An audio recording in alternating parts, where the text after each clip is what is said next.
entire narrative of the war just pauses. All the politics, the military strategy, Agamemnon's insult, none of it matters anymore. Gone. The hero who was holding back out of pure spite is just instantly consumed by grief. A grief so total, so absolute, it feels like it eclipses everything else in the ancient world at that moment. The descriptions of his reaction in the Iliad are intense, doesn't even cover it. They're probably the most powerful, psychologically raw moments in the whole epic.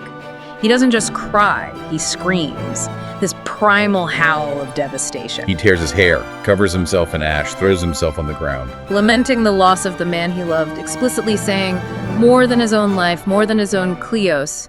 This isn't just sadness for a friend. No, it's the raw physical agony of someone whose heart has just been ripped out. A complete psychological collapse. Absolutely. All thought of his own honor, his quarrel with Agamemnon, it vanishes. It's replaced entirely by this burning, overwhelming need for vengeance. So he decides to fight again. He re-enters the war, yes. Yeah. But he's not the same strategic hero. He's like a force of nature now, driven solely by trauma and rage. And that vengeance becomes legendary in its own right, but also disturbing.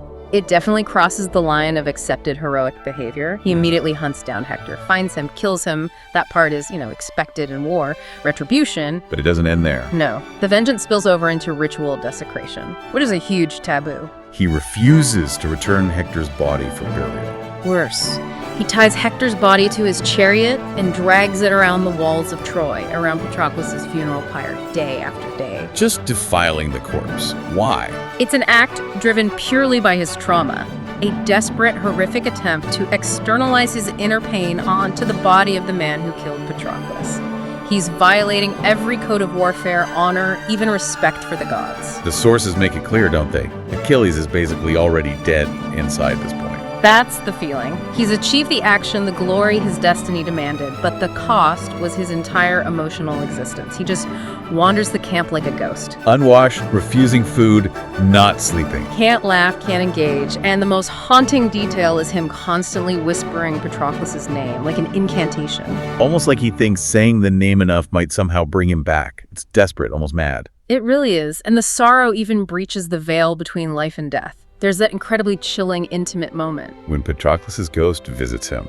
Yeah, his shade, his spirit, comes to Achilles in a dream, and he's bugging for proper burial rites. He says he can't enter the afterlife properly. Exactly, because his body hasn't been fully honored with the funeral rites. And then Patroclus tells Achilles to prepare his own death, essentially. And asks that their bones be put together in the same urn. Yes. Mixed together in the golden urn Thetis gave Achilles, that request for ultimate intimacy, even in death.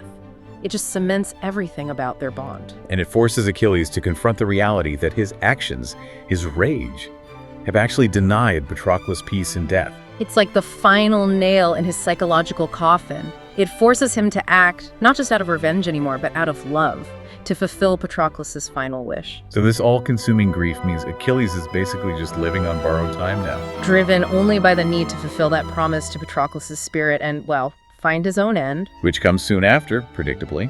The war continues for a bit, but Achilles, having already died inside, meets his physical end. Killed, famously, by an arrow. Guided by Apollo, some say. To his heel. The one vulnerable spot on his otherwise divinely protected body. It feels deeply symbolic, doesn't it? The greatest warrior, made almost invincible by his grief and rage, was still totally vulnerable the moment he lost Patroclus. His internal death, the death of his capacity for joy or peace, came first. His physical death just sealed the tragedy that really began the moment he chose Kleos over a life with Patroclus. Okay, so Achilles dies. He's buried, presumably with Patroclus' bones as requested. But even then, the spiritual tragedy for Patroclus isn't quite over, is it? No, there's this final heartbreaking hurdle. The story shifts from the battlefield, from the funerals, back to the spiritual realm, and Patroclus' spirit is still stuck, still unable to find rest. Why?